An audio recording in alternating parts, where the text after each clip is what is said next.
सुबह से जाल डाले बैठा हूं, अब तक एक भी मछली हाथ नहीं लगी। लगता है आज खाली हाथ ही लौटना पड़ेगा।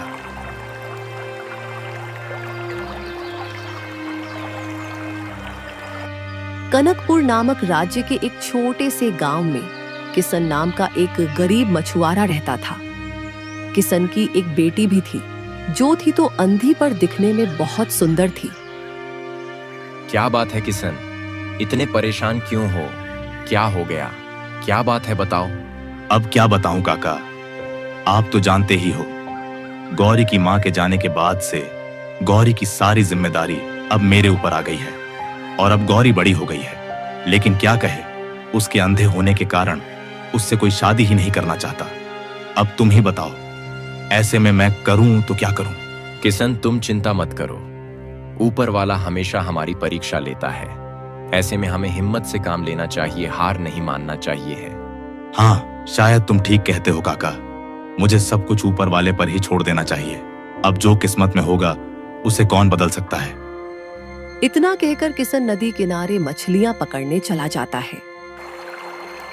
हे ऊपर वाले, मेरी बेटी की किस्मत का दरवाजा तू ही खोल। यह कहकर किशन मछली पकड़ने लगता है। धीरे धीरे शाम होने लगी। किशन के जाल में थोड़ी बहुत ही मछलियां फंसी हुई थी। आज तो इतनी कम मछलियां हाथ आई हैं, इन्हें बेचकर तो केवल एक समय का ही खाना बन सकता है।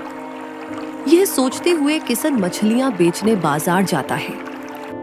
मछलियां ले लो, मछलियां, ताजी ताजी मछलियां ले लो, अभी अभी लेकर आया हूं।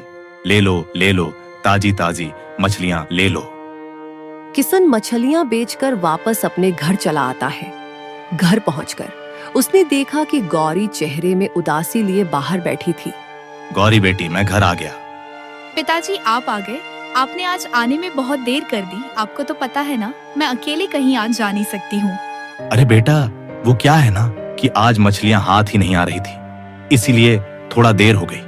तू चिंता मत कर, कल से तू भी मेरे साथ चलना। इस तरह ना तुझे मेरी चिंता रहेगी और ना मुझे तेरी चिंता रहेगी। क्यों बेटा? हाँ पिताजी, यह ठीक रहेगा।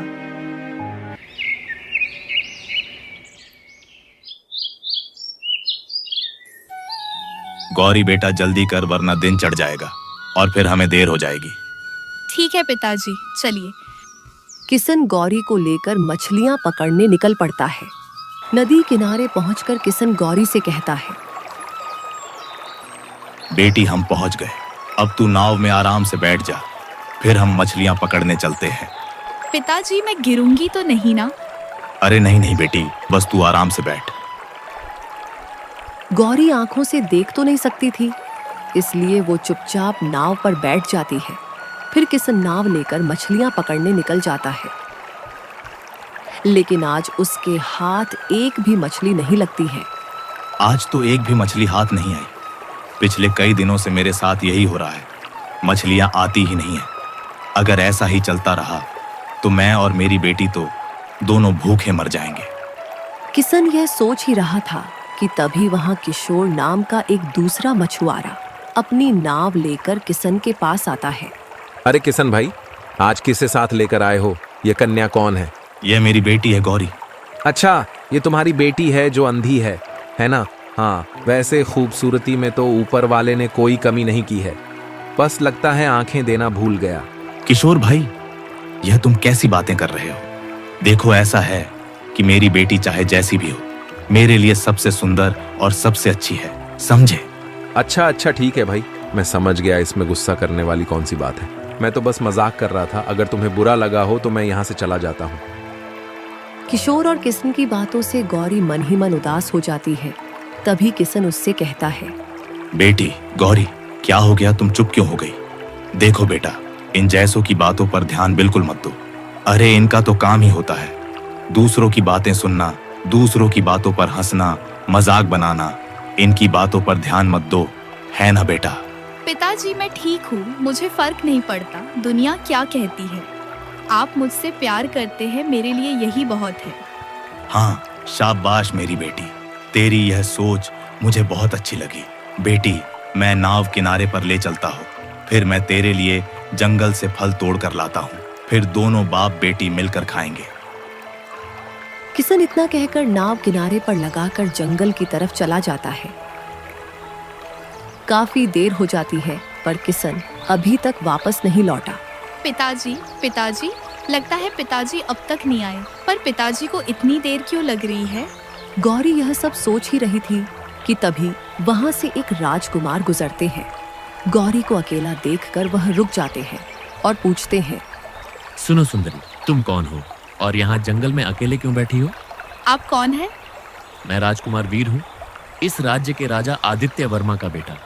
मैं शिकार करने जंगल जा रहा था, तुम्हें यूं अकेले बैठा देखा तो रुक गया। कौन हो तुम? गौरी अब राजकुमार को सारी बात बताती है। इसलिए मैं यहाँ पर बैठी हूँ। मुझे तो यकीन नहीं हो रहा है कि तुम्हें कुछ दिखाई नहीं देता। तुम्हारी सादगी, भोलापन और तुम्हारी सुंदरता ने तो तुम्हारी इस एक कमी को नजरअंदाज करने पर मजबूर कर दिया है। अभी राजकुमार और गौरी आपस में बातें कर ही रहे थे कि उसी समय एक शेर वहां आ जाता है और राजकुमार पर हमला कर देता है। राजकुमार, राजकुमार, क्या हुआ? आप ठीक तो है ना? अरे, एक शेर मेरे ऊपर चढ़ गया है। मेरी मदद करो, मेरी सहायता करो। मैं क्या करूं? मैं कैसे मदद करूं? इतने में वहां किसन आ जाता है और यह सब देखकर हैरान हो जाता है। किसन राजकुमार का धनुष और तीर उठाकर तीर को शेर के सर पर मार देता है और शेर मर जाता है। आपने मेरी जान बचाई, आपका बहुत बहुत धन्यवाद। इसमें धन्यवाद कैसा? एक दूसरे को मुसीबत से बचाना यही तो हम सबका कर्तव्य है। जी, आपने बिल्कुल सही कहा। वैसे आप हैं कौन? किसन राजकुमार को सारी बात बताता है। अच्छा, तो आप गौरी के पिता हैं। आपसे मिलकर बहुत खुशी हुई। आपको कभी भी कोई भी परेशानी हो तो हमें जरूर याद कीजिएगा। आपकी मदद करने में हमें खुशी होगी। ठीक है, चलिए अब हमें आज्ञा दीजिए, हम जाते हैं। इतना कहकर राजकुमार वहां से चले जाते हैं।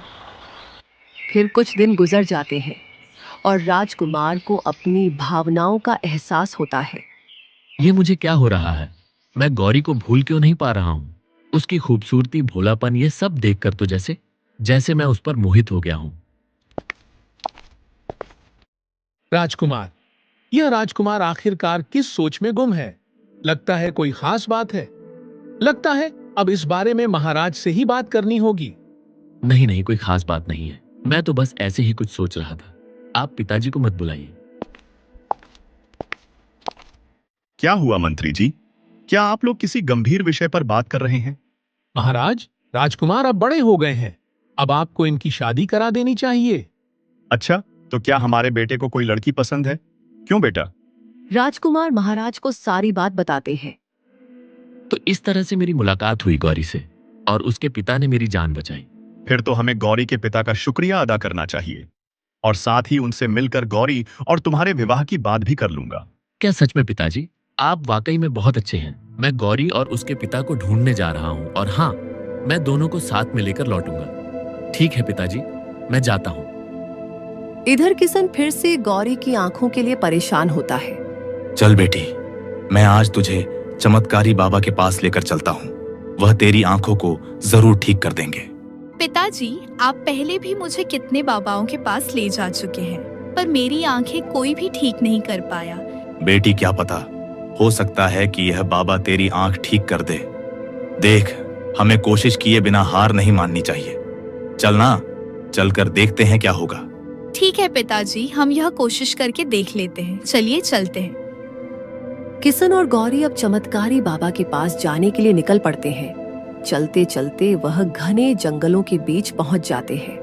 पिताजी, मैं चलते चलते बहुत थक गई हूँ।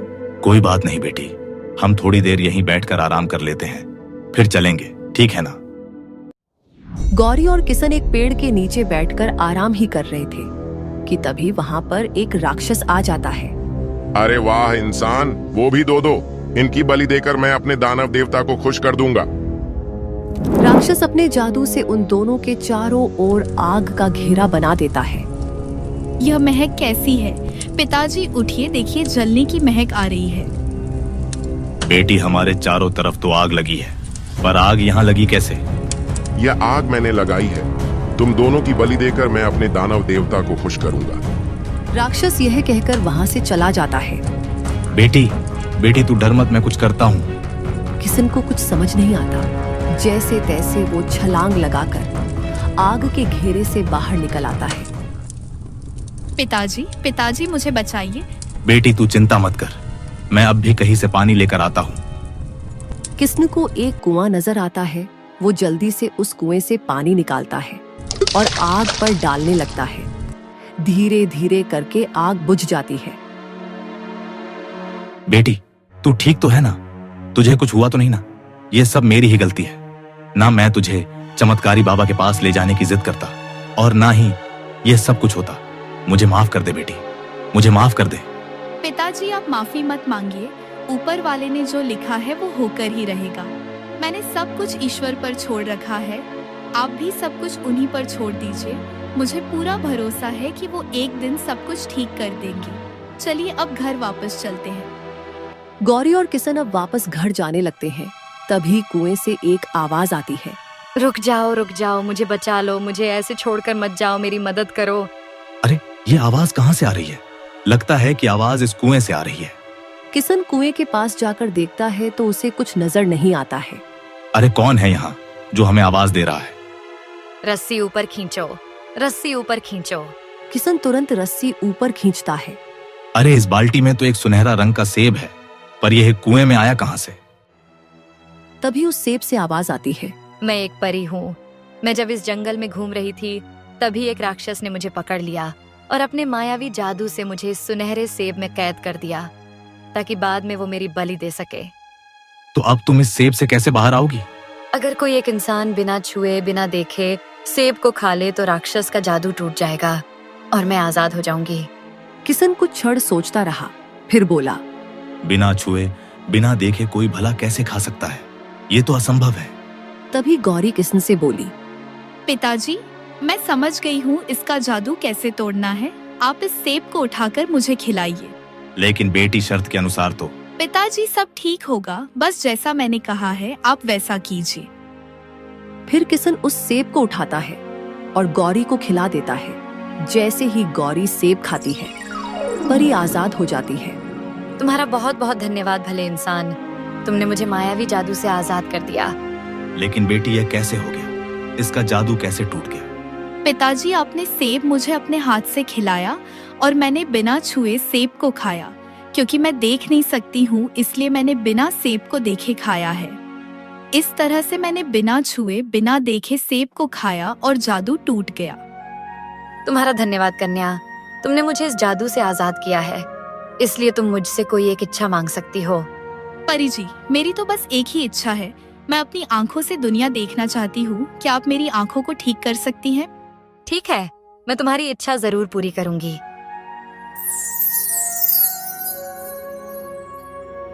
पिताजी मुझे सब कुछ दिखाई दे रहा है। पिताजी देखिए ना, मेरी आंखें एकदम ठीक हो गई। अरे अरे परी जी, आपका बहुत बहुत शुक्रिया। आपने मेरे जीवन भर की चिंता को एक पल में छू मंत्र कर दिया।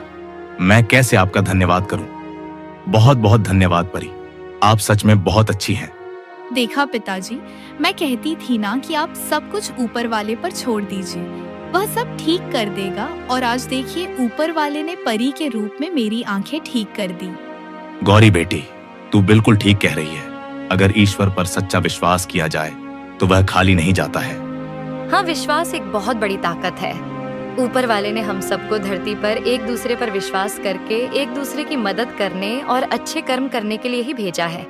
परी यह कहकर अब आसमान में उड़ती हुई गायब हो जाती है। दूसरी ओर राजकुमार गौरी को ढूंढते हुए उसी जंगल में पहुंच जाते हैं। इतनी देर से मैं गौरी की तलाश कर रहा हूँ, पर अब तक तो उसका कोई पता ही नहीं चला। आखिरकार वह रहती कहाँ होगी? राजकुमार यह सब सोच ही रहे थे कि तभी रास्ते में उन्हें किशन और गौरी मिल जाते हैं। अरे गौरी, मैं कब से तुम्हें ढूंढ रहा था। अच्छा हुआ जो तुम मुझे मिल गई। अरे राजकुमार, आप यहाँ सब कुछ ठीक तो है ना? हाँ, सब कुछ ठीक है। मैं आप दोनों को ही ढूंढ रहा था। देखिए, मैं आपसे कुछ कहना चाहता हूँ। मुझे आपकी बेटी गौरी बहुत पसंद है। क्या आप अपनी बेटी का विवाह मुझसे करेंगे? लेकिन राजकुमार, मेरी बेटी तो अंधी है। क्या आप एक अंधी लड़की से शादी करेंगे? देखिए गौरी की इस एक कमी से मुझे कोई फर्क नहीं पड़ता। इंसान के मन की दृष्टि ही सब कुछ होती है। अपने पिता की बात सुनकर गौरी चुपके से उससे कहती है, पिताजी, आप राजकुमार से झूठ क्यों बोल रहे हैं? उन्हें क्यों नहीं बता रहे कि अब मेरी आंखों की रोशनी ठीक हो गई है? अरे बेटी, मैं तो राजकुमार की परीक्षा ले रहा था। ये आप दोनों क्या बातें कर रहे हैं? उससे पहले मैं आपको कुछ बताना चाहता हूँ। किशन राजकुमार को सारी बात बताता है। क्या सच में गौरी की आंखों की रोशनी ठीक हो गई? अरे वाह, ये तो बहुत ही अच्छी बात है। हाँ राजकुमार, मैं तो बस आपकी परीक्षा ले रहा था। देखना चाहता था कि आप मेरी बेटी की कमी के साथ उसे अपनाते हैं या फिर नहीं, क्योंकि जीवन केवल ऊपरी दिखावे या सुंदरता से नहीं चलता, बल्कि एक दूसरे की कमियों को भी अपनाना पड़ता है। हाँ, ये बात आप ठीक कह रहे हैं। मैं सच कहूं तो मुझे गौरी की अच्छाई, इसकी सादगी, इसका भोलापन ही बहुत पसंद आया। अगर इसकी आंखें वापस ना भी आती तो भी मैं गौरी से ही विवाह करता और हमेशा इससे प्रेम करता। अब राजा राजकुमार और गौरी की धूमधाम से शादी करा देते हैं और दोनों खुशी खुशी राजमहल में एक साथ रहने लगते हैं। इंसान अपने तन की सुंदरता से नहीं, बल्कि मन की सुंदर से अच्छा बनता है, और जो मोहब्बत मन की सुंदरता देखकर की जाती है वही जीवन भर चलती है। वहीं तन की सुंदरता समय के साथ साथ खत्म होने लगती है और साथ ही मोहब्बत को भी मिटा देती है।